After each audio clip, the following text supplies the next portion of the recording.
بسم اللہ الرحمن الرحیم. میں ہوں خالد ارشاد صوفی.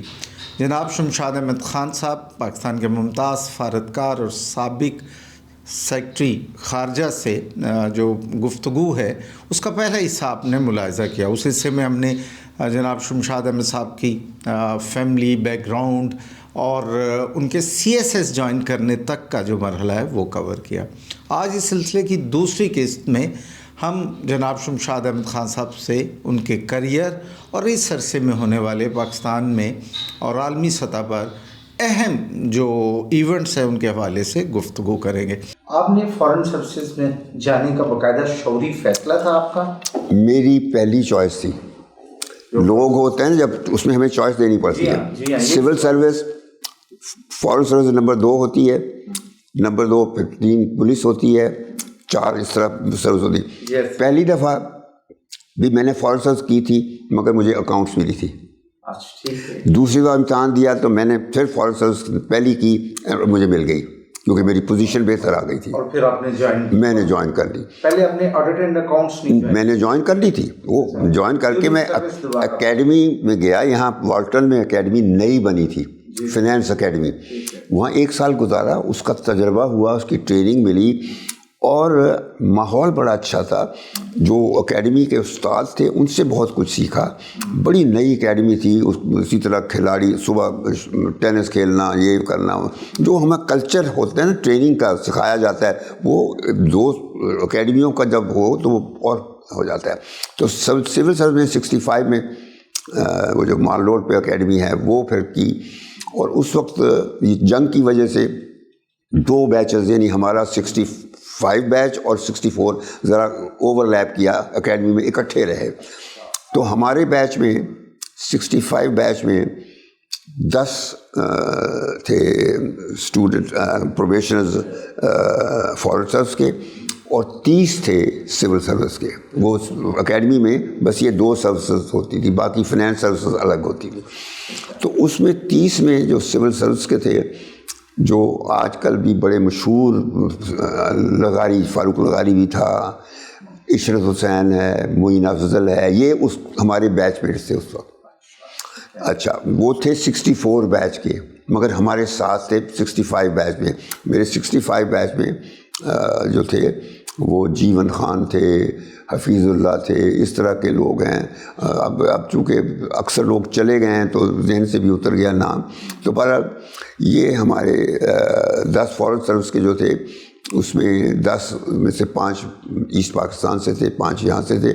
وہاں ابھی 2 زندہ ہیں مشرقی پاکستان بنگلہ دیش میں، اور ان سے میرا برابر رابطہ ہے ابھی بھی پچھلے جتنے سال سے، کیونکہ وہ اپنا وقت نہیں بھولے. پاکستان کا جو ٹریننگ کا، پاکستان جب وہ پاکستانی تھے، پاکستانیت والا پیریڈ وہ بہت یاد کرتے ہیں.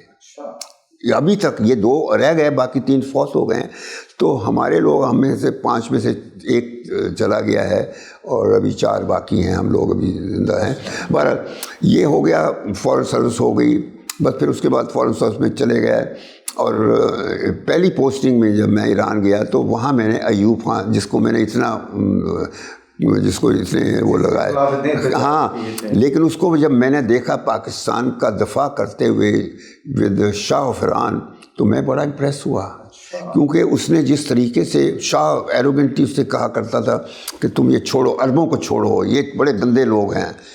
تو وہ کہتا تھا کہ وہ بھی ہمارے بھائی ہیں، تم بھی ہمارے بھائی ہو، ہم دونوں کو رکھیں گے ساتھ. بڑے یعنی یہ جو میں فارن پالیسی میں آ کے جو میں نے دیکھا ہے، ہماری فارن پالیسی میں کچھ کانسٹنٹ ہیں جو پکے عنصر ہیں نا ہماری پالیسی کے. ان میں پہلا یہ تھا کہ عربوں اور ایران کے درمیان ہم نے بیلنس رکھا ہوا ہے کہ ایک کے ساتھ رشتہ is not at the cost of or relationship with the other.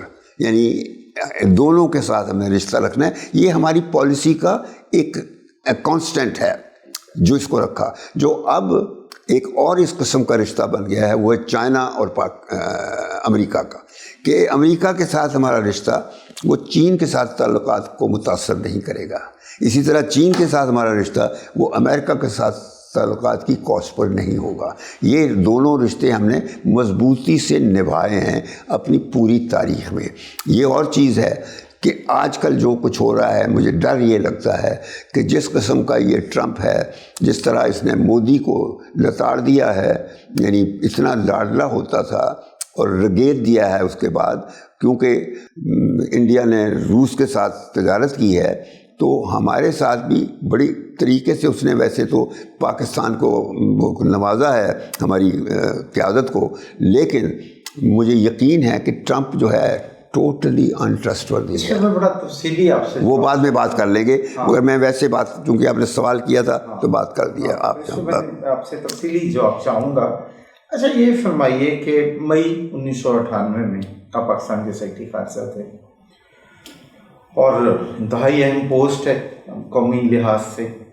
11 مئی 1998 کو بھارت نے جب اپنا جوہری حملہ کیا، وہ اٹامک نیوکلیئر ٹیسٹ کیا اور 17 دن بعد پاکستان نے کیا، اس عرصے میں پاکستان میں کیا کشمکش رہی؟ میں آپ کے سوال کے جواب سے پہلے ایک چیز کی وضاحت ضرور کروں گا کہ میں فارن سیکرٹری بنا تھا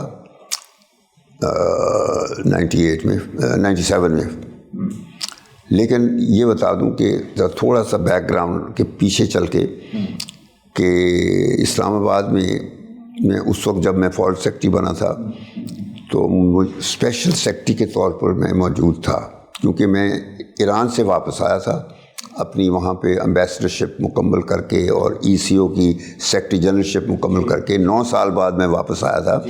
تو مجھے کہا گیا تھا، اس وقت بے نظیر پرائم منسٹر تھی جب میں واپس آیا تھا، اگست 1996 میں تھا میں واپس آیا تھا، تو بے نظیر نے کہا کہ تم فارن آفس کو ری آرگنائز کرو، ذرا ایفیشینٹ بنانا ہے۔ تو وہ فارن سیکرٹری الگ تھا، تو میں ایک اسپیشل سیکرٹری بنا کے مجھے اسی رینک کا تو ذمہ داری دے دی گئی، تو میں وہ کر رہا تھا۔ اتنے میں پھر بے نظیر کی گورنمنٹ ڈیزالو ہو جاتی ہے، لغاری نے اس کو ڈسمس کر دیا۔ یہ سیاست میں نہیں جاؤں گا، لیکن اس نے ڈسمس کیا تو ایک کیئر ٹیکر گورنمنٹ بن گئی۔ کیئر ٹیکر میں جو فارن منسٹر تھا وہ صاحبزادہ یعقوب خان تھا۔ جب اس نے مجھے دیکھا، وہ he was fond of me. میں بتا دوں کہ وہ بیک گراؤنڈ یہ تھا کہ جب میں سینیگال میں تھا 69 اور 70 میں 71 کے واقعے کے وقت، اس وقت میں وہاں تھا، 4-5 سال کی نوکری تھی۔ I was number 2 in the embassy, پھر وہ امبیسڈر ایسٹ پاکستان بن گیا، چلا گیا، تو میں ہیڈ آف دا مشن بن گیا تھا۔ تو اس وقت وہاں Sahibzada Yaqub head been appointed by Bhutto as ambassador in Paris, تو وہاں آیا تھا Senegal is a French speaking country, تو وہاں کی سپورٹ لینے کے لیے اس کی اپنی کینڈیڈیچر تھی یونیسکو کے لیے۔ تو اس نے جب مجھے وہاں سینیگال میں دیکھا کہ میں فلوئنٹلی فرینچ بول رہا ہوں، لوگوں کے ساتھ بات کر رہا ہوں ہائیسٹ لیول پہ، ہی واز ویری امپریسڈ۔ تو مجھے کہنے لگے کہ شمشاد، میں تو تمہیں اپنے ساتھ پیرس لے کے جاؤں گا۔ اچھا، میں نے کہا جی نہیں، میری پوسٹنگ ہو چکی تھی اس وقت کینیڈا کی، وہ اس وجہ سے کہ میرے 3 سال ہو گئے تھے وہاں، تو کینیڈا سے بندے نے میری جگہ آنا تھی، میں نے کینیڈا جانا تھا، وہ ہو گیا۔ یہ 71 کا جھگڑا جب شروع ہو گیا تو اس وقت وہ ڈیلے کر دیا گیا تھا۔ یہ میرے ساتھ ہمیشہ یہ ہوتا ہے کہ میری پوسٹنگ ڈیلے ہوتی ہیں بیکاز آف دیز پرابلمز۔ وہ ایک دفعہ پھر ہوا تھا کارگل کے وقت بھی اس طرح، تو خیر اس وقت وہ کینیڈا والا نہیں آ سکا، تو then I was stuck in Senegal. تو صاحبزادہ نے مجھے دیکھ لیا، انہوں نے منسٹری سے کر کے میرے آرڈر ایشو کروا دیے، اور finally then I went to Paris. تو پیرس میں جا کے پھر میں نے ان کے ساتھ کام کیا 2 سال۔ وہاں سے وہ چلے گئے واشنگٹن، تو میں کچھ عرصے بعد آ گیا اسلام آباد۔ میری پوسٹنگ ہوئی کہ میں نے وقت اپنا پورا کر لیا تھا، میں نے ایران میں اور سینیگال میں اور پیرس میں یہ 3 پوسٹنگ کر لی تھی۔ تو میں واپس آ گیا اسلام آباد، تو 72 سے 77 تک میں رہا وہاں۔ اس پیریڈ میں وہ he was ambassador in Washington. وہ جب منسٹری آیا، اس نے پھر مجھے جب دیکھا کہ تم یہاں ہو، تو مطلب وہ پتہ نہیں لگتا نا کہ جونیئر افسروں کا، تو کسی کو ایسے نہیں پتہ لگتا، وہ وہاں آیا دیکھا تم واشنگٹن، اس نے فارن سیکرٹری کو کہا کہ اس کو شمشاد کو واشنگٹن بھیج دیں، مجھے لے گیا۔ اس طرح he was very fond of me because somehow he was impressed with my work۔ Washington میں میں نے بہت اس کے ساتھ اچھا کام کیا۔ وہاں ایک واقعہ ہوا 79 میں، ابھی وہ ایمبیسڈر تھے، اس کے بعد وہ تھوڑے عرصے کے بعد چلے گئے ماسکو، تو اس پہ پھر انہوں نے ایک شعر بھی غالب کا سنایا کہ شمشاد یہ جب بھی میں اور ہم اکٹھے ہوتے ہیں تو غالب کا ایک شعر ہے، مجھے ابھی یاد نہیں رہا، انہوں نے کہیں لکھ کے رکھا ہوا ہے کہ وہ جدا ہو جانا، بس اس طرح کہ وہ ہم جدا ہو جاتے ہیں پھر اس کے بعد. یعنی وہ بندہ مردم شناس تھا جو تھا نا، اچھے بندے. اسی طرح سعید دہلوی کو لے کے گیا تھا، وہ بھی فرینچ جانتا تھا، اس کو اپنا رکھا تھا. احمد کمال کو لے پھر وہاں گیا، تو اس نے مجھے واشنگٹن لے لیا. وہاں سے پھر وہ چلے گئے. تو یہاں ایک واقعہ ہوتا ہے جس کا میں ذکر کر دوں ورنہ مجھے جنرل ضیاء نے یحییٰ کو بھیجا وہاں علاج کے لیے، والٹر ریڈ ہاسپٹل میں واشنگٹن. تو وہاں میں تھا اس وقت ہیڈ آف چانسری، یعنی جو ایڈمنسٹریشن کا انچارج. تو ملٹری راشدہ کرنل درانی، محمود درانی، آپ معروف محمود درانی وہ کرنل صاحب دوست تھا میرا بڑا اچھا. تو وہ ہم دونوں کو اس نے آرڈر دیے کہ یہ اب آ رہا ہے یا the two of you will look after him. میں اس بندے کی شکل نہیں دیکھنا چاہتا. یہ اس نے مجھے کہا، ہمیں کہا، بس ہم نے اس کو شکل نہیں دیکھنے دی بیکاز وہ موقع ہی نہیں دیا. جو بھی تھا both of us looked after him. لیکن جتنا سا 2 ہفتے رہا وہاں ہاسپٹل میں، ہم روز جا کے 3-4 گھنٹے اس کے ساتھ گزارتے تھے اور اس کی بپتا سنتے تھے. روتا تھا، بھٹو کو گالیاں دیتا تھا، گالیاں دینے کا بڑا شوق تھا اس کو انگریزی میں.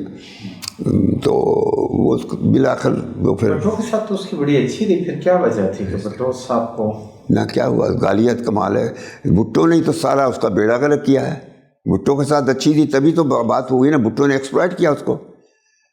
تاریخ سمجھیے آپ پہلے کیسے ہوا. یحییٰ خان کو اگر بھٹو نہ ہوتا تو یحییٰ خان تو مجیب کو کہہ چکا تھا کہ you will be the prime minister. یہ بھٹو تھا جس نے کہا کہ ادھر تم ادھر ہم کے علاوہ نہیں ہوگا. یہ کتابوں میں تو خاص طور پہ یہ بھی آتا ہے کہ یحییٰ ہی نے اقتدار جو ہے دیکھیں ہموار کی اور بھٹو کے نہ بالکل نہیں. یہ اصل بندہ تو جس نے الگ توڑا ہے. ورڈکٹ جو تھا عوام کا ورڈکٹ وہ یحییٰ نے ریجیکٹ کروایا. اس نے نہیں، اس نے تو کہہ دیا تھا. میرے پاس تو اسٹیٹمنٹس ہیں یحییٰ کے. اس نے اس کو کہا تھا کہ you will be the prime minister. یہ تو لاڑکانہ میں جس وقت لاڑکانہ میں جس وقت یہ پیگ چلاتے تھے تو اس پہ بھٹو اس پر ورک آؤٹ کر لیا تھا کہ دیکھو میں نے الیکشن نمبر 2 لیا ہے تو اتنی میجورٹی مجھے ملنی چاہیے بس. تو یہ سلسلہ. اور پھر ظاہر ہے کہ جب یہ کرے گا کہ تم تو سیاستدان، آج تک ہمارے پاکستان میں ملٹری کس طرح آئی ہے؟ یہ سیاستدان ہی تو ہیں ہر جگہ. ایوب آیا تھا تو پہلے 9 سال سیاستدان تھے. جب یہ بھٹو آیا ہے تو اس نے یحییٰ کو استعمال کیا اور پھر آخر بھٹو چیف مارشل ایڈمنسٹریٹر بنا. وہ یحییٰ نے پھر اس کے بعد اس کو بنایا.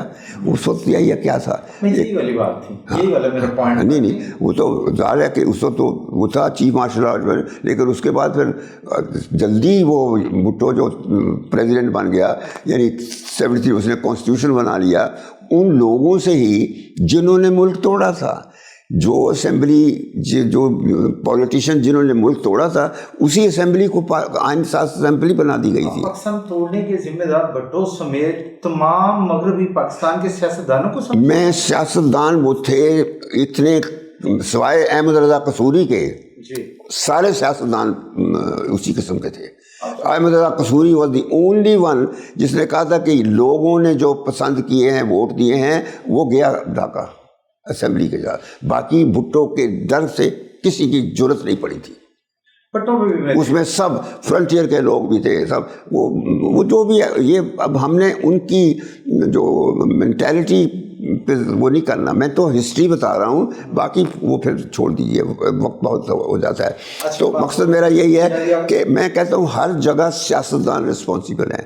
تو یہاں پہ بھی اگر بھٹو نہ ہوتا تو پاکستان نہ ٹوٹتا. یہ میں بتا دیتا ہوں. Only Yahya could have done that.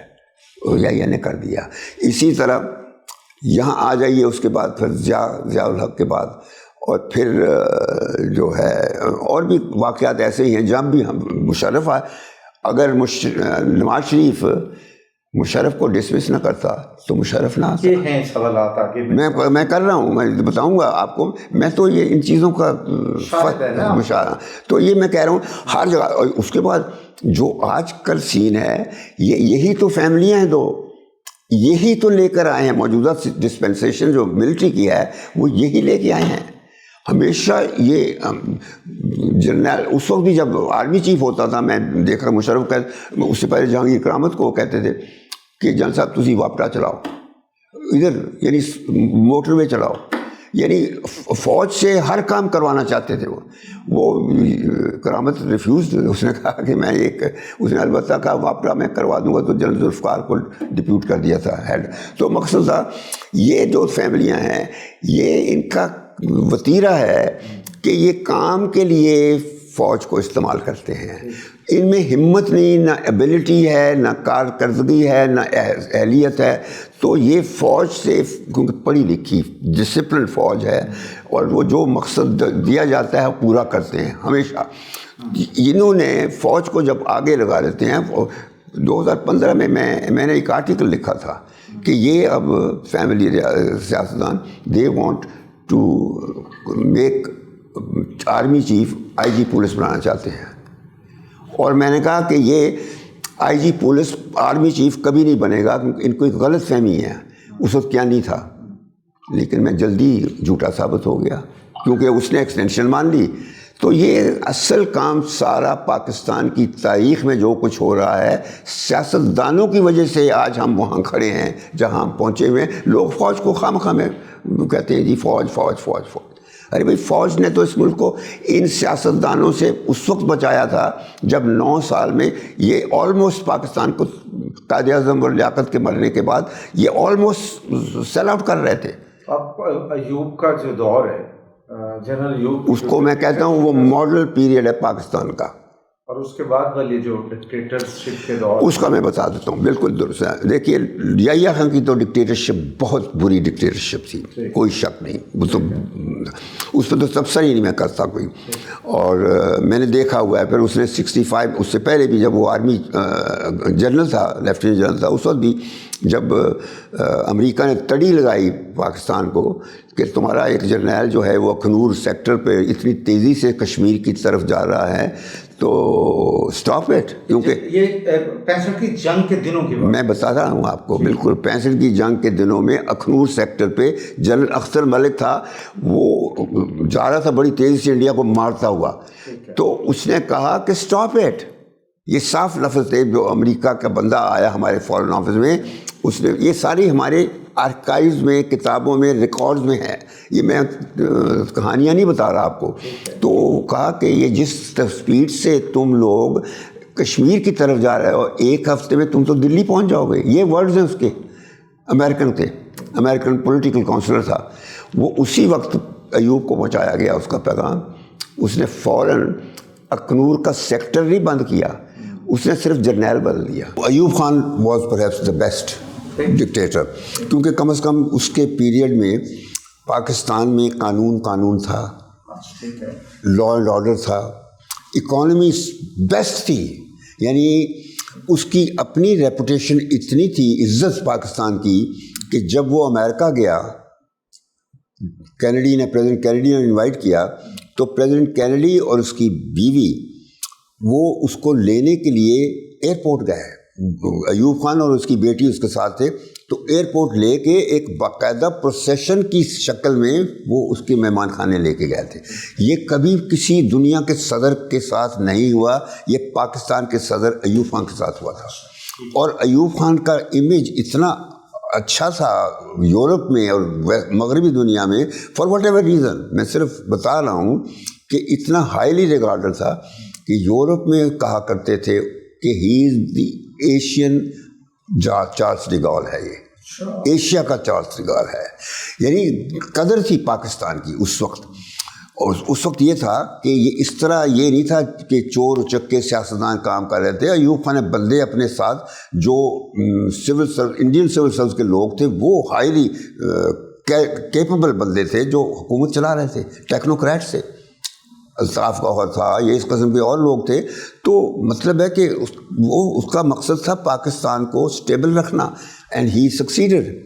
اور اس کے بعد پھر نتیجہ یہ ہوا کہ یا کے وقت میں آ کے ہمیں بہت دھچکا لگا. یا کے جانے کے بعد پھر بھٹو کا جو پیریڈ تھا وہ ایک it self was a dictatorship, کیونکہ بھٹو نے جو اصل ISI کا آج کل کا جو پولیٹیکل ونگ ہے یہ بھٹو نے پیدا کیا تھا. He was treating his rivals, his adversaries, جس طرح آج کل سیاسی مخالفین کے ساتھ سلوک ہو رہا ہے وہ بھٹو کے مخالف کی دلائی کیمپ بنایا تھا اس نے جیلم کے دریا پر. تو وہ ایک ڈکٹیٹر تھا بھٹو. اس نے ملک کا بیڑا اس طرح غرق کیا نیشنلائز کر کے, یعنی انڈسٹری, ایجوکیشن, ہر چیز نیشنلائز کر دی تھی. اور دیکھ لیجیے جس طریقے سے پھر وہ بیڑا غرق ہو گیا. اس کے بعد پھر آتا ہے ضیاء الحق. اچھا, ضیاء الحق نے مذہب کو ڈائمنشن جو تھی ریلیجس کی وہ ہائی لائٹ کی, وہ بھٹو نے شروع کی تھی. یہ جو جمعے کی چھٹی اور یہ جو شراب بند یہ سب بھٹو نے کی تھی. ضیاء الحق نے مذہبی ڈائمنشن بہت ہائی لائٹ کی. مشرف پہ بھی بات کر لیں. میں بتاؤں کہ ضیاء الحق نے ایک بہت بڑا کارنامہ پاکستان کے لیے کیا, اور وہ تھا جب سوویت یونین نے افغانستان پہ حملہ کیا اور افغان قبضہ کر لیا 1979 میں. تو اس نے سوویت یونین کے خلاف جہاد کیا اور امریکہ نے مدد دی. اس کی مدد سے سارے ہمارے جو مدرسے تھے ان کو کنورٹ کیا گیا انٹو جہادی انکیوبیٹرز, یعنی ہزاروں کی تعداد میں جہادی پیدا کیے جاتے تھے. ان کے سلیبس, ان کی کتابیں امریکہ میں چھپا کرتی تھی. یہ اسامہ بن لادن اس وقت کا شکاری تھا آ کے عرب تھا جو امریکہ نے پیدا کیا تھا جہاد کے سلسلے میں, کیونکہ امریکہ کو پتہ تھا کہ سوویت یونین کو نہیں توڑا جا سکتا ادر دین تھرو جہاد.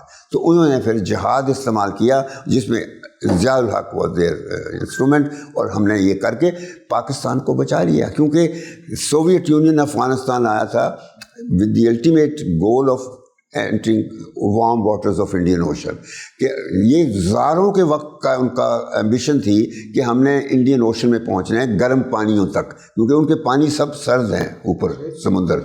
تو ان کا خیال تھا کہ افغانستان سے ہم آگے پاکستان جائیں گے اور آگے سمندر ہمارا پورٹ ہماری بن جائے گی جتنی بھی سارے. وہ ہم نے نہیں ان کا خواب پورا کیا اور سوویت یونین کو ڈسمینٹل کر دیا. تو 90 میں پاکستان نے ریگن کی مدد سے, امریکہ کی مدد سے سوویت یونین کو ڈسمینٹل کر دیا. اس کے نتیجے میں ایسٹ یورپ آزاد ہو گیا, برلن کی دیوار گر گئی اور ایسٹ یورپ خوشحال ہو گیا, امریکہ فری ہو گیا. اس کو سوویت یونین ٹوٹ گیا تو امریکہ جس کو نا یونیپولیرٹی دنیا میں آ گئی, امریکہ بادشاہ ہو گیا. پاکستان پر سارا ملبہ گرا کہ وہ جتنے ریفیوجی تھے افغان ہمارے ہاں آ گئے, کلاسک آف کلچر آ گیا. یعنی اس کے بعد سے تو آج کا جو سین ہے یہ اس کی پیدائش وہاں سے شروع ہوتی ہے. اگرچہ ضیاء نے بڑا کام کیا لیکن اس کا جو نتیجہ وہ ہوا اس کی وجہ یہ تھی کہ Americans were too hasty to leave Afghanistan. Afghanistan میں انہوں نے کوئی اسٹیبل سسٹم نہیں ڈیولپ کرنے دیا. نتیجہ یہ ہوا کہ ایک جنگ شروع ہو گئی, یہ طالبان پیدا ہو گئے. اس وقت طالبان پیدا ہوتے ہیں. تو مقصد یہ ہے کہ فرینکنسٹائن پاکستان میں بھی بنتے تھے فرینکنسٹائن, اور وہ طالبان کو بنانے میں تیزی دکھاتے تھے, سیاسی اپنے مقاصد حاصل کرتے تھے. تو نتیجہ پھر ہم آ جاتے ہیں مشرف 90 کی دہائی میں. اس وقت 2 خاندان تھے, ایک بھٹو اور ایک شریفوں کا خاندان, اور وہ 3 سال کی ان کو گورنمنٹ ملی. 10 سالوں میں 2 دفعہ دونوں نے لے لی, اور بالآخر مشرف نے جو کیا ہوا لاہور سمٹ ہوئی فروری 1999 میں, تو ایک بہت امن ہم نے پیدا کر دیا تھا. میں نے ہی نیگوشیٹ کیا تھا.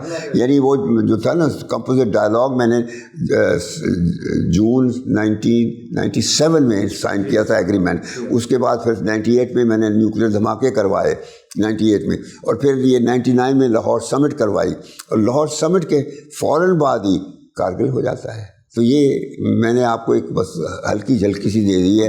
ابھی میرے سوال پہ واپس آتے ہیں کہ جب پاکستان نے دھماکے کیے تو 17 دن کا 17 دن کا گیپ ہے. یہ 17 دن پاکستان میں جو کشمکش رہی اس کے کچھ میں بتا بالکل بڑا انٹرسٹنگ سوال ہے اور ہماری تاریخ کا بہت اہم حصہ ہے. تو وہ جو 17 دن شروع جب ہوتے ہیں، اچھا ایک چیز میں بتا دوں کہ جو فورن سیکرٹری میرا رول تھا، میں نے کہنا یہ تھا شروع میں اس سوال سے نا، میں نے کہا تھا کہ میں اسپیشل سیکرٹری تھا. تو وہ ہوا یہ، صاحبہ یعقوب نے مجھے کہا کہ تم یہاں you are being wasted, why don't you go as ambassador somewhere. اس نے کہا کہ یہاں آئے تھے. میں نے کہا جی بالکل آئی وڈ لو ٹو. کہتے کہاں جاؤ گے؟ میں نے کہا جی میں دلی جانا چاہوں گا. کہتے میں نے دلی کی کمٹمنٹ کر دی ہے، تو بہتر کوئی سیکنڈ بتاؤ. میں نے کہا چائنا. کہتے یو گاٹ اٹ. سو میں نے چائنا آپٹ کیا اور میری اپوائنٹمنٹ ہو گئی اور میرا ایگریما آ گیا، کریڈینشل بن کے آ گئے. In under 1 week I was to leave for China. I was so excited because China was my dream posting. ہوا یہ کہ ایک دن میں دفتر جا رہا تھا اپنے اسلام آباد میں، تو ڈرائیور میرا کہتا ہے ایسے پیچھے، سر سنیں آپ فورن سیکرٹری بن رہے ہیں. میرے لیے بڑی عجیب بات تھی کیونکہ نواز شریف ابھی الیکٹ ہوا تھا، ابھی وہ O3 لیا تھا اس نے، یہ جو فروری 97 کے الیکشن میں، تو ابھی الیکٹ ہوا تھا، لاہور میں ہی تھا وہ ابھی. تو میرا ڈرائیور کہتا ہے سر میں بڑا پریشان، دفتر گیا، میں نے بیگ رکھا اور میں نے فورن سیکرٹری کو کہا میں لاہور جا رہا ہوں. تو آئی کیم ٹو لاہور. وہاں میں نے تلاش کیا بندہ جو نواز شریف کی ٹیم بنا رہا تھا. پتہ چلا کہ جی اپنے ڈرائیور سے نہیں پوچھا کہ بھائی تمہارا سوچ نہیں، وہ ایسے تو نہیں نہ ہوتا، اس کا سوچ کچھ بھی نہیں ہوتا.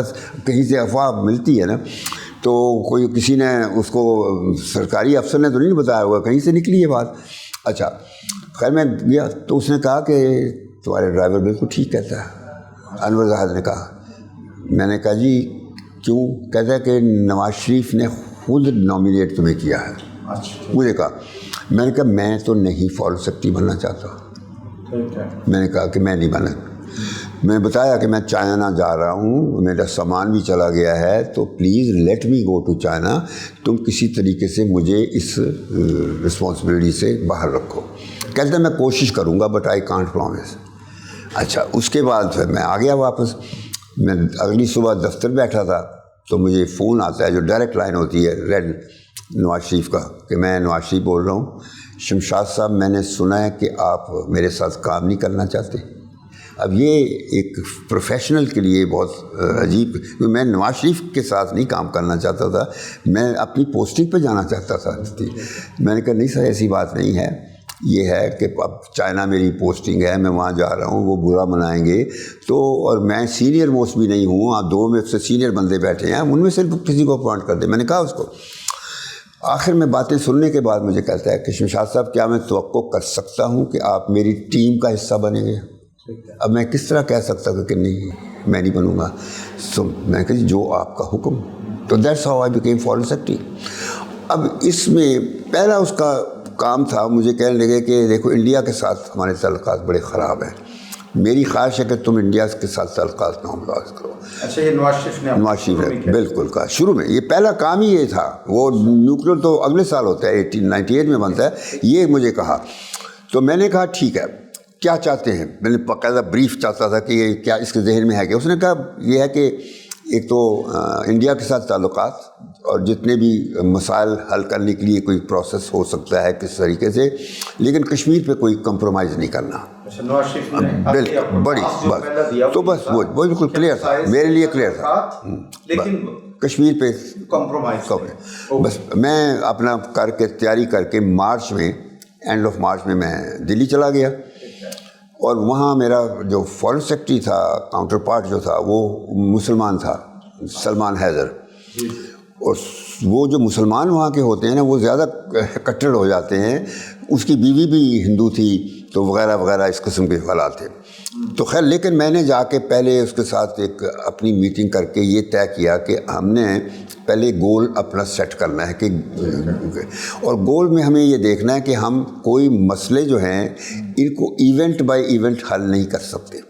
تو ہمیں ایک پروسیس شروع کرنا ہے. یہ میں نے تجویز دی تھی کہ پروسیس شروع کرنا ہے اور اس کا ایک میکینزم بنائیں گے اور پھر ہم وی ول سی ایجنڈا بنائیں گے اور پھر اس ایجنڈے کو طے کریں گے. تو اس طرح ہم نے طے کر لیا دونوں فورن سیکرٹریوں نے اینڈ بات چیت شروع کر دی. ابھی ایک پہلا راؤنڈ ختم ہو گیا. اگلے راؤنڈ کے لیے میں اس کے گھر پہ میٹنگ تھی, ناشتے پہ اس نے بلایا ہوا تھا میرے ڈیلیگیشن کو. تو میں کال کر چکا تھا, وہاں پرائم منسٹر تھا دیوے گوڑا تو اور فارن منسٹر تھا گجرال. تو دونوں کے ساتھ میری میٹنگ ہو چکی تھی. لیکن میں ابھی ناشتے پہ تھا یہاں, 29 مارچ کی بات ہے, 30 مارچ. تو خبر آتی ہے کہ جی دیوے گوڑا has resigned, prime minister has resigned. تو سارا ہمارا ڈائلاگ وہاں رک جاتا ہے, بیکاز اوبیسلی جب گورنمنٹ نہیں ہے تو پھر آپ بات نہیں کر سکتے. تو بس پھر اس کے بعد میں واپس اسلام آباد آ جاتا ہوں. آ کے پھر وہ اس کے ریزائن ہونے کے بعد پرائم منسٹر نیا بن جاتا ہے گجرال. وہاں بھی پولیٹیکل انسٹیبلٹی تھی, تو گجرال بھی عارضی عرصے کے لیے تھا, ابھی الیکشن پھر دوبارہ ہونے تھے. تو میں نے پھر یہ نواز شریف سے بات کی کہ میں اب مالے میں, مالدیوز کا جو کیپٹل ہے, وہاں ایک سارک کی سمٹ ہونی تھی. تو میں نے کہا تھا وہاں آپ کی ملاقات کروائیں گے گجرال سے تاکہ آگے اس ایجنڈے پر چل سکیں ہم. تو کہتا ٹھیک ہے. تو اس کی پھر ہم نے وہاں مالدیوز میں اس کی میٹنگ کروائی. جب ہم سمٹ ہوا, یہ جون جولائی میں ہے جب بھی ہے, تو وہ سمٹ میں فیصلہ ہو گیا کہ ہم ڈائلاگ ریزیوم کریں. اور ڈائلاگ ہم نے جون میں اسلام آباد ان کا ڈیلیگیشن آ گیا انڈیا کا, اور تو وہی فارن سیکرٹری تھا اور پورا ڈیلیگیشن وہ تھے. تو ہمارے ان کے بھی 6-7 بندے تھے, ہمارے بھی اتنے. تو بڑی اچھی میٹنگ رہی اور ہم نے طے کر لیا, ایگریمنٹ بنا لیا. 8 آئٹمز رکھے ایجنڈے پہ, اور ایک میکینزم تھا کہ فارن سیکرٹری لیول پہ ہم کشمیر اور issues of peace and security, جس میں اس وقت نیوکلیئر بھی ایشو بن رہا تھا, تو وہ کہ ہم اکٹھے ہینڈل کریں گے چیزیں. تو وہ 2 آئٹم فارن سیکرٹری کریں گے, باقی سیکرٹری لیول پہ ہوں گے جو دوسرے آئٹم تھے, جس میں 3 ایشو تھے. یعنی ویسے تو ہم نے یہ تھا کہ 4 ایشو تھے, 4 CBM تھے. ایشوز میں کشمیر نمبر 1 تھا, دوسرا سیاچین تھا, تیسرا وولر براج تھا, اور چوتھا سر کریک تھا. یہ 4 ایشوز تھے. اور CBM میں یہ تھا کہ ٹریڈ اور economic cooperation, people to people contacts, terrorism وغیرہ, اور ایک چوتھا کچھ تھا مجھے اب یاد نہیں رہا. تو خیر 4 CBMs. تو ہم نے باقاعدہ وہ باتیں کر کے اور فیصلہ کیا کہ اب آگے چلیں گے, اور آگے چلتے گئے. نتیجہ یہ ہوا کہ ہم نے لاہور سمٹ ارینج کی, اس پہ بھی ڈائلاگ کیا. ڈائلاگ اپنے سب بندوں کے یہ خان صاحب یہ تو واحد کا مرحلہ ہے, لیکن اس سے پہلے ایک بہت بڑا ایونٹ جو اچھا نیوکلیئر, میں اس پہ چند سوالات آپ سے میں ٹھیک ہے میں آج اسی پہ آ جاتا ہوں. ایسے ہے کہ یہ پہلے ڈائلاگ جو ہے یہ جون 97 میں ہو جاتا ہے. ہم ایگریمنٹ سائن کریں, یعنی انڈیا پاکستان پیس جو ہے, جو 50 سالوں میں اس وقت 50 سال ہو گئے تھے. اور مزے کی بات یہ ہے کہ میں نے فارن سیکرٹری بننے کے بعد ایک OIC کی سمٹ اسلام آباد میں کروائی تھی to felicitate Pakistan on its 50th anniversary, اور جس میں اس کا جو رول تھا اسلامک دنیا میں, تو یہ 2nd سمٹ تھی آفٹر موراکو کی. جو پہلی اسلامک سمٹ تھی OIC کی, یہ 2nd سمٹ تھی, اور اس پہ پوری اسلامک دنیا کی طرف سے ٹریبیوٹ پاکستان کو پے کیا گیا تھا. یہ میرا پہلا ایونٹ تھا گلوبل, مارچ میں انڈیا جانے سے پہلے. تو خیر یہ جب ایگریمنٹ ہو گیا تو اس کے بعد پھر اگلے مہینے ہم لوگ ایک وہاں گئے تھے, کیا نام ہے, قزاقستان. سمٹ تھی ECO کی, جو ECO ہے نا اکنامک, جس کا میں سیکرٹری جنرل تھا. تو میں ہی وہاں پہلے 3 ممبروں کی آرگنائزیشن تھی, میں نے اس کو 10 ممبروں کی بنا دیا تھا. تو وہ پھر 10 ممبروں کی سمٹ تھی قزاقستان میں. تو ہم 10 مئی کو وہاں گئے, اور وہاں پہ جب انوگریشن ختم ہوئی میں ہوٹل پہنچا واپس، پرائم منسٹر بھی ہم لوگ کھانا کھا کے پہنچے، تو وہ اپنے کمرے میں چلے گئے، میں اپنے کمرے، تو وہاں میرے اسٹاف افسر کا فون آ گیا، سلمان بشیر جو بعد میں فارن سیکرٹری بنا ہے، تو وہ اس وقت انچارج تھا اس کا، ہمارے جو اسپیشل ہوتے ہیں نیوکلیئر ایشوز کا. تو اس نے کہا کہ سر یہاں انڈیا نے دھماکے کر دیے ہیں، 3 دھماکے 11 مئی کو. اور تو یہ پوزیشن بتا دی، اور میں نے آرمی چیف کو بھی بتا دیا ہے، جنرل کرامت کو، یہ ہو گئی ہے سچویشن. تو یہ تو میں بھاگا نواز شریف کے کمرے میں گیا. یہ یعنی 11 مئی کی بات ہے. ہم 10 کو آئے تھے نا، تو پہلے دن انوگریشن صبح کر کے تو پھر آئے تو 11 مئی کو. اس کے کمرے میں گیا اور میں نے اس کو کہا کہ یہ بات ہو گئی ہے. تو ان کا ہمیشہ پہلا سوال ہوتا تھا مجھ پہ، ہونسی کی کرنا ہے بس. تو یہ بات سمپل بات ہوتی تھی، درست ہے. اور میں نے بتانا ہوتا تھا کہ کیا کرنا ہے. وہ گھبرائے نہیں، ان کو پوچھتے تھے کہ کرنا یہ سمجھ رہے تھے نا کہ اس تو ہے کہ پتہ ہی نہیں کہ کی ہوا کی ہے. میں نے کہا نا کہ 3 دھماکے کر دیے ہیں. اچھا تو کی کرنا ہے؟ میں کہا جی اسی ہوں پہلے واپس جاواں گے، ਇੱਥੇ ਸ਼ਾਰਟ ਕਰਾਂਗੇ ਵਿਜ਼ਿਟ, ਔਰ ਮੈਂ ਤੁਹਾਡੇ ਇਹ ਜਿਹੜੇ ਨੇ ਮੁਸ਼ਾਹਦ ਸੀ ਵਿਜ਼ਿਟ 'ਚ, ਮੈਂ ਕਿਹਾ ਇਹ ਤੁਹਾਡੇ ਵਜ਼ੀਰ ਇਹਨਾਂ ਨੂੰ ਬੰਦ ਕਰਵਾ ਦੇਣਾ ਕਿ ਕੋਈ ਬੰਦਾ ਗੱਲ ਨਾ ਕਰੇ, ਮੈਂ ਮੀਡੀਆ ਨਾਲ ਮੈਂ ਗੱਲ ਕਰਾਂਗਾ ਸਿਰਫ.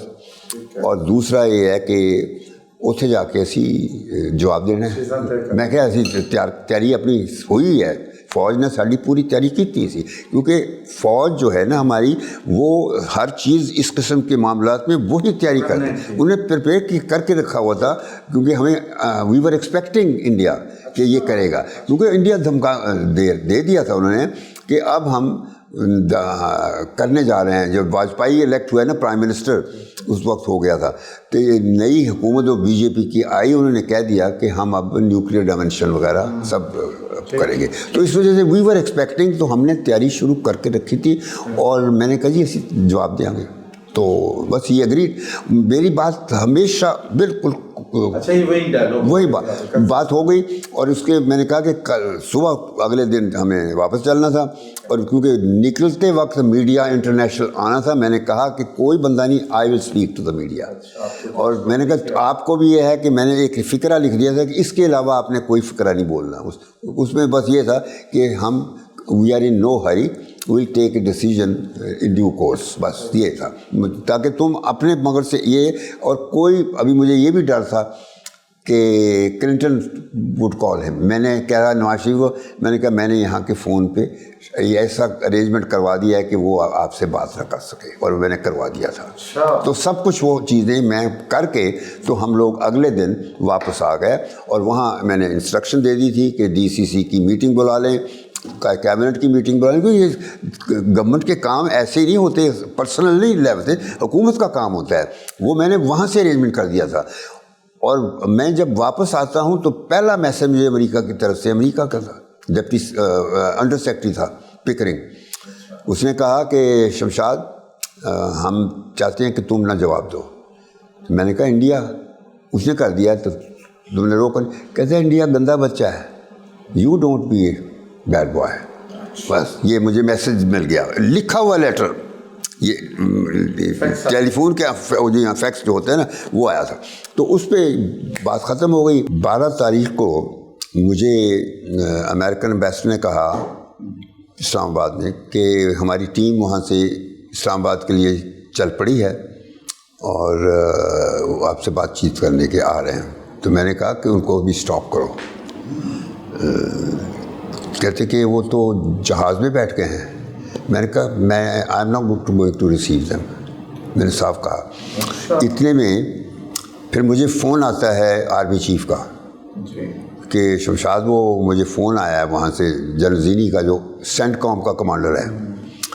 تو وہ کہتا ہے کہ فارن سیکرٹری نے ہماری ٹیم کو روک دیا ہے. اور اس میں سینٹ کام کا چیف بھی آ رہا تھا. وہ جو ڈپٹی سیکرٹری میرا کاؤنٹر پارٹ جو تھا وہ ہیڈ تھا ڈیلیگیشن کا، اسٹوپ ٹیلبٹ، جو ڈپٹی سیکرٹری آف اسٹیٹ ہے، یعنی اوپر سیکرٹری آف اسٹیٹ ہوتا ہے، یہ نمبر 2 تھا. تو اس میں سینٹ کام کا کمانڈر بھی تھا جنرل زینی.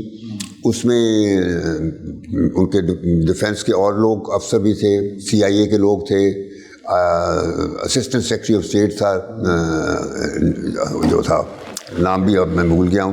تو اس طرح کے 8-7 بندے تھے. تو میں نے ان کو اسٹاپ کر دیا. تو جنرل کرامت کا فون آتا ہے کہ شمشاد وہ مجھے کہتے ہیں کہ آپ نے اسٹاپ کر دیا ہے تو لیٹ دیم کم. میں نے کہا آئی کانٹ. میں نے یہ کہا، میں نے کہا جی جب تک میں کیبنٹ اور ڈیفنس کمیٹی میں بات کمپلیٹ نہ کر لوں، I am not in a position to talk to them. میں اپنی پوزیشن ہی نہیں پتہ کہ کیا ہوگی. تو یہ this is how I use to handle situation. میں آج جب دیکھ رہا ہوں نا کہ جس طرح جنگیں ہو رہی ہیں، اگر میں فارن آفس میں ہوتا تو یہ جنگیں نہ ہوتی، میں آپ کو بتا دوں. تو میں بالکل ہر چیز نکھار کے کرتا تھا. تو میں نے کہا جی میں اس وقت ریسیو کروں گا ان کو جب when I am in a position to receive them. You are not going to guide me here. میں نے صاف کہہ دیا تھا ان کو. تو ہی انڈرسٹوڈ. ان کا یس جب شاید ایز یو وش. تو ٹھیک ہے، از اے ویری گڈ جنرل کرامت میں. تو اس کے بعد پھر میں نے 12 کو 12 کو کی ہے ڈی سی سی، 13 کو کیبنٹ کی ہے. یعنی دونوں پہ اپنی پوزیشن کلیئر کر لی کہ ہماری انسٹیٹیوشنل پوزیشن بن گئی. ورنہ تو میری انڈیویجول پوزیشن تو نہیں نا کوئی بنتی اس سے، یا کوئی انڈیویجول تو نہیں حکومت چلاتے ریاست. نہیں، وہ جو فیصلہ مختصر طور پہ یہ تھا ہماری طرف سے. میں نے کہا کہ جو ہماری کابینہ کے 95% وزیر تھے نون لیگ کے، وہ کہتے تھے میاں صاحب نہ کرنا مر جاؤ گے. یعنی امریکہ کو وہ ناراض نہیں کرنا چاہتے تھے، امریکن پابندیوں بس سارا صاحب. تو میں نے نواز شریف کو کہہ دیا تھا کہ ہمیں اب نہ کیا تو پھر کبھی نہیں کرنا. تو اس وجہ سے اور تمہارا نام ہسٹری میں جائے گا، یہ میں نے ساتھ کہہ دیا تھا. یہ میٹنگ میں آپ نے کہا. میٹنگ کے علاوہ ویسے جو الگ اصل باتیں جو ہوتی ہیں نا وہ الگ سے ہوتی ہیں پرائم منسٹر اور فورن سیکرٹری کے درمیان. یہ جو میٹنگ میں ہوتی ہیں وہ تو پڑھی لکھی بات کرتے ہیں نا، وہ جو ساری دنیا میں جانی ہوتی ہے وہ ہوتی ہے. مجھے بھی انہوں نے آرمی چیف نے چٹ لکھ کے دی تھی، عام بتا کے نہیں دیا تھا، لیکن میں بتانا یہ چاہتا ہوں کہ جو کچھ انہوں نے لکھا تھا وہ بالکل درست تھا. نہ صرف یہ کہ وہ بات جو اس نے کہی، یہ اور چیز ہے کہ میں اس پہ عمل نہیں کر سکتا تھا، لیکن جب میں چائنا جاتا ہوں 2 دنوں بعد یا 3 دنوں بعد 17 تاریخ کو میں جاتا ہوں چائنا، تو چینیوں نے مجھے بات وہی کہی کہ تم لوگوں کو قیمت بہت دینی پڑے گی، یہ تم سوچ لو. یہ کہا تھا. وہی چیز جو مجھے جنرل کرامت کہہ رہے تھے وہی چیز وہ کہہ رہے تھے. اچھا 17 کو پھر آپ میں کہتا ہوں نا کہ یہ کر کے تو میں پھر فوراً گیا. 17 کو چائنا گیا. خفیہ وزٹ تھا میرا، لیکن جس وقت میں جہاز پہ چڑھ رہا تھا اسلام آباد میں، تو پہلا بندہ جو جہاز میں انٹر ہوتا ہوں ایک جرنلسٹ تھا.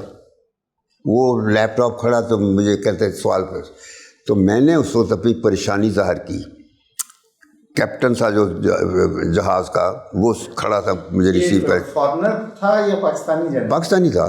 پاکستانی تھا نہیں، فارنر نہیں تھے. پاکستانی تھا. یہ تو اسلام آباد کی بات کر رہا ہوں نا. تو جب میں تھوڑا ہوا تو میں نے کیا، تو اس نے مجھے ایسے کر کے کیپٹن کہتا سر تھی میرے نال آؤ، مجھے اپنے کاکپٹ میں لے گیا.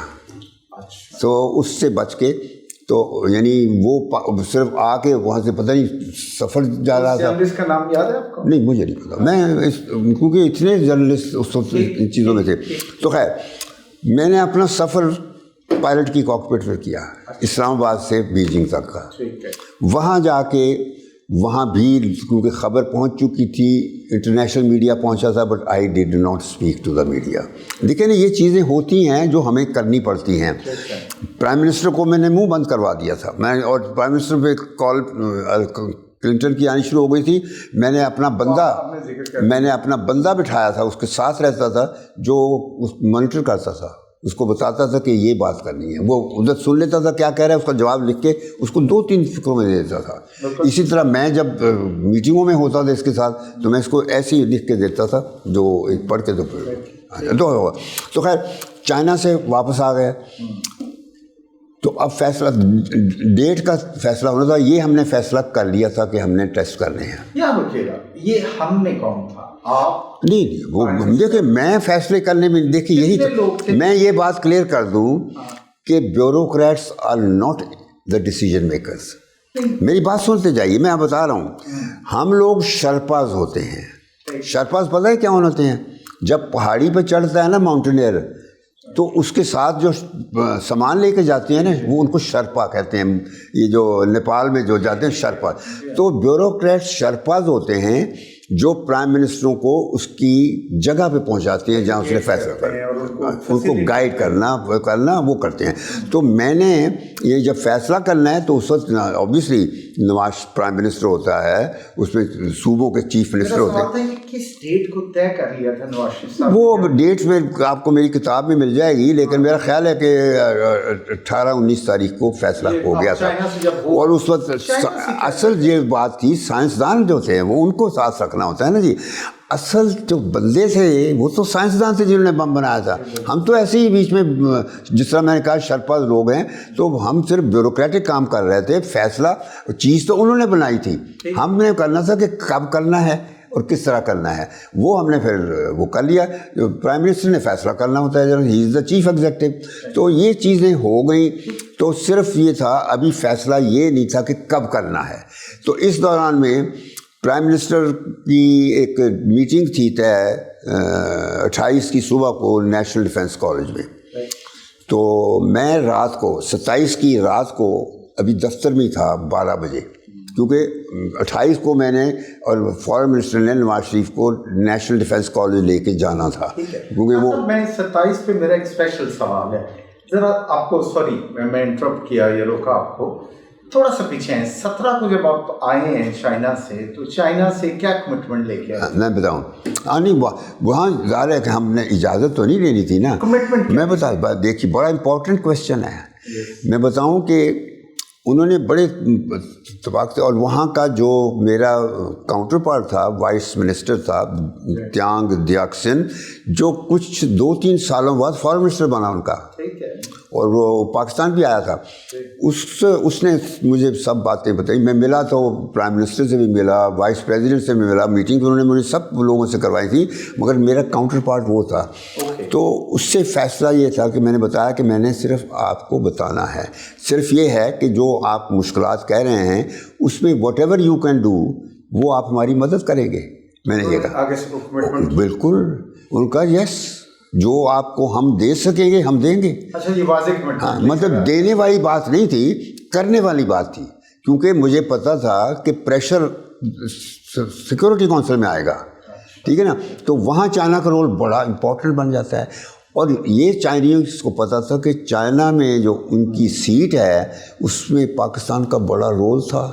1970 میں ہم نے ان کو چائنا کو سیٹ لے کے دی تھی. جی بالکل, وہ بتایا تھا. پھر آپ اس کے علاوہ بھی کوئی برادر اسلامک ملکوں میں بھی؟ نہیں بالکل نہیں جی, نہیں, وہ ضرورت نہیں تھی برادر اسلامی ملکوں. آپ چھوڑ دیجیے, برادر اسلامی ملکوں کی ہمارے اس چیز میں کوئی اہمیت نہیں ہے. بالکل انہوں نے نہ کوئی ہماری مدد کی ہے اور نہ ہم نے ان کو کوئی وہ کیا ہے. ایبسولوٹلی کانٹیکٹ تو ہم لوگ اپنے دوستوں کے طور پر جس طرح ہوتا ہے وہ کرتے ہیں, لیکن جو فیصلے ہوتے ہیں نا ایک مملکت کے طور پر, وہ ہم ضروری نہیں کہ صرف وہ چیز سے ان پہ کانٹیکٹ کرتے تھے جن پہ وہ انوالو ہوتے تھے. جس چیز میں وہ نہیں انوالو ہوتے تھے تو ہم نے نہیں ان سے کانٹیکٹ. ہم بریفنگ صرف اسلامی ملکوں کی یا دوسرے ملک میں ریگولر بیسس پہ کرتا تھا. فارن آفس جو ہے وہ سب یہ کام کرتا ہے, اور یہ سب چیزیں جو کانٹیکٹ واٹیکٹ ہوتا ہے یہ فارن آفس کرتا ہے. اور وہ مختلف یعنی پوری دنیا کے ویسٹرن ملک ممالک, اسلامی ممالک, ان کے الگ گروپ بنا کے ہم بریف کر دیتے کہ ہماری پوزیشن یہ ہے. ہم یہ تو نہیں ان کو بتا رہے تھے کہ ہم ٹیسٹ کرنے جا رہے ہیں, سوال ہی پیدا نہیں ہوتا. مثلا میں کہنا چاہتا. تو اب یہ ہے کہ اچھا 27 کو میں بتاتا ہوں. 27 کو ہاں, آپ نے اپنی کتاب میں بھی ذکر کیا ہے اس کا, اور اب تو یہ بات اتھینٹک ہو گئی ہے. ادروائز یہ یعنی رپورٹس تھی اور مبینہ بات تھی یہ کہ اسرائیل نے پاکستان کرنا تھا اٹیک کرنا. بس مجھے جب یہ اطلاع آتی ہے تو آبویسلی آئی واز اپسیٹ. آپ کو کیسی اطلاع آئی؟ مجھے ڈی جی ملٹری آپریشن نے کال کیا رات کو, ٹیلی فون پہ کیا, سر یہ ہماری انٹیلیجنس رپورٹ ہے, ابھی آیا کہ, اور یہ اسکواڈرن بیٹھا ہے انڈیا میں اسرائیل کا, اور انڈیا کے اسکواڈرن فلاں ایئرپورٹ کوئی تھا ادھر گجرات کی سائڈ پہ. یہاں آپ نے پاکستان کی بہت یہ جو آپ کا رول ہے یہ ہم نے اس دور میں بھی سن لیا تھا، پڑھ لیا تھا، تو اب آپ اپنی کتاب میں اس میں صرف یہ میں بتا رہا ہوں کہ اس وقت یہ مجھے جن توقیر جا تھے ڈی جی ملٹری آپریشن، ان کا کہ یہ ہے اینڈ سر اب now it's for you to do something. میں نے کہا بھی، میں نے کبھی فوجی مسئلے تو میں نہیں کر سکتا. کہتے نہیں اب فرسٹ لائن آف ڈیفینس آپ کے پاس ہے تو میں نے پھر obviously I took my responsibility willingly, اور میں نے سب سے پہلا کام یہ کیا کہ فارن منسٹر کو بتایا کہ بھی یہ ہو گیا ہے، I am going to manage the crisis. He himself came to the foreign office. انہوں نے آ کے میرے سامنے ڈی جی ملٹری آپریشن سے بات کی توقیر سے، اور ان کو کہا کہ جنرل تم ایسے کرو، فی الحال وہاں پہ بلوچستان میں اپنے C-130 پلین جو ہے نا وہ اڑا دو. وہ فلائی کریں گے تو فضا میں کوئی اٹیک نہیں آتا. اس وقت یہ راکٹ شاکٹ کا ابھی سیزن نہیں آیا تھا، جو ہوتے ہیں نا دور سے بیٹھ کے ریموٹ کنٹرول، وہ نہیں چیزیں تھیں، یا ڈرون شرون وہ چیزیں نہیں تھیں. اس وقت تو جہاز ہوتے تھے، جہاز سے حملہ کرنا تھا. اسرائیل اور انڈیا نے بھی جہاز سے حملہ کرنا تھا، تو انہوں نے کہا C-130 کر دو. خیر وہ کر کے ہی لیفٹ. میں نے نواز شریف کو نہیں بتایا، میں نے کہا لیٹ می ہینڈل دس. پہلا کام میں نے انڈین ہائی کمیشن کو بلایا اور اس کو بتایا کہ بھی یہ ہماری انٹیلیجنس رپورٹ ہے، I hope it is not correct, لیکن if it is correct then please inform your government کہ we are all set and you should be ready for consequences of unimaginable magnitude. بس بالکل یہ کہا، بس یہ زیادہ تفصیل سے نہیں گیا. وہ چلا گیا. سیکنڈ بندہ جو تھا وہ امریکن امبیسڈر تھا یا چائنیز تھا، ان میں سے ایک تھا، مجھے نہیں پتا، لیکن وہ جس کو بھی امریکن کو بتا دیا کہ یہ ہے، تم جاؤ اور you prevent this thing happening, یہ اس قسم کا واقعہ. چائنیز کو بلایا، اٹ واز 1:30 بجے رات کے. وہ بیچارہ اسی طرح سلیپنگ سوٹ میں آ گیا تھا. آ کے اس نے کہا بتاؤ کیا ہے. میں نے کہا کہ دیکھو ہمیں یہ انٹیلیجنس آئی ہے کہ اس طرح یہ حملہ ہونے والا ہے انڈیا اور اسرائیل کا، اور نیتن یاہو جو پرائم منسٹر آج ہے وہ اس وقت بھی prime minister, he was sitting in Beijing, he was on a visit to Beijing. اچھا اس کا مجھے پتا تھا، دنیا میں تو نہیں پتا تھا مجھے، کیونکہ ہماری سائز از سو ویل انفارمڈ. ہماری جو صبح بریفنگ تھی اس میں نے پڑھ لیا تھا کہ اس وقت چائنیز پرائم منسٹر وزٹ کر رہا ہے بیجنگ میں، ہی از دیئر. تو ہی واز دیئر. تو میں نے کہا کہ he is there your prime minister Netanyahu, تو آپ اس کو even if you have to wake him up تو اس سے چیک کریں. اس کو جا کے چلا گیا. پھر میں نے رشین کو بلایا، اس کو برٹش کو نہیں بلایا because British is not a great power. میں نے گریٹ پاورز کو بلایا تھا. پھر میں نے کوفی عنان کو فون کیا، وہ ان کا جو اسٹاف افسر تھا وہ پاکستانی تھا، فورن سا اس کا ہمارا اقبال رضا. اس کو بتا دیا اور کہا کہ اس کو کہو کہ they should do something. Then I called our ambassador in United Nation جو نیو یارک میں تھا، جو بعد میں بنا. پھر تو اس وقت وہ تھا احمد کمال. اس کو میں نے کہا کہ تم CNN پہ لائیو جاؤ اسی وقت اور یہ بتا دو کہ اسرائیل اور India planning to attack Pakistan, تاکہ یہ پریمپٹ ہو جائے. شور پڑے گا دنیا میں تو سب چیز خود بخود ہٹ جائے گی. صبح کو 6-7 بجے مجھے ہر طرف سے جواب آ گیا. انڈین ہائی کمیشن بھی کہا کہ شمشاد وہ تمہاری غلط ہے رپورٹ، میں نے چیک کر لی ہے، ہم نہیں، ہمارا کوئی فکر نہیں. دوسرا مجھے امریکن امبیسڈر کا فون، بلکہ امریکن امبیسڈر کی بجائے ہمارے امبیسڈر کا فون آ گیا راز کوکر جو تھا وہ، کہ مجھے اسٹیٹ ڈپارٹمنٹ والوں نے اسرائیلی امبیسڈر سے میری بات کروا دی فون پہ، اور اس نے میری بات اپنے آرمی چیف سے کروا دی ہے. اس نے کہا absolutely not, we have no plan. Chinese نے بھی یہی کہا کہ ہم نے پوچھ لیا ہے، کہتے کوئی ایسا پلان نہیں. کوفی عنان نے بھی بعد میں یہی کہا دیا. تو ریاض کھوکھر نے مجھے بتا دیا کہ میری وہ بات ہو گئی، تو بات ڈیفیوز ہو گیا تھا. صبح 7-9 بجے پھر میں نواز شریف کی طرف گیا، گوہر یوب بھی آ گئے. ہم اس کو پھر نیشنل ڈیفینس کالج لے گئے. نیشنل ڈیفینس کالج میں بہت بے چینی تھی. جو ینگ افسر تھے وہ بڑے بے چین تھے کہ کیوں نہیں ٹیسٹ ہو رہا ہے. تو وہاں جب انہوں نے ڈو اٹ ناؤ کے نعرے لگائے تو نواز شریف پسینے پسینے ہو کے پریشان ہو گیا. تو ہم میٹنگ ختم ہونے کے بعد جب کافی کے لیے لوگوں کو الگ ادھر ہوتا ہے تو اس نے کافی شافی نہیں کی. مجھے کہنے لگا کہ شمشاد صاحب تسی میرے نال آ جاؤ، یعنی وہ اب واپس جا رہا تھا نا، تو مجھے میرے نال آ جاؤ. تو میں نے اس کے ساتھ بیٹھنا تھا. ادھر جانے جنرل کرامت کھڑے تھے. جنرل صاحب ਤੁਸੀਂ ਵੀ ਆਪਣੇ ਗੱਡੀ 'ਚ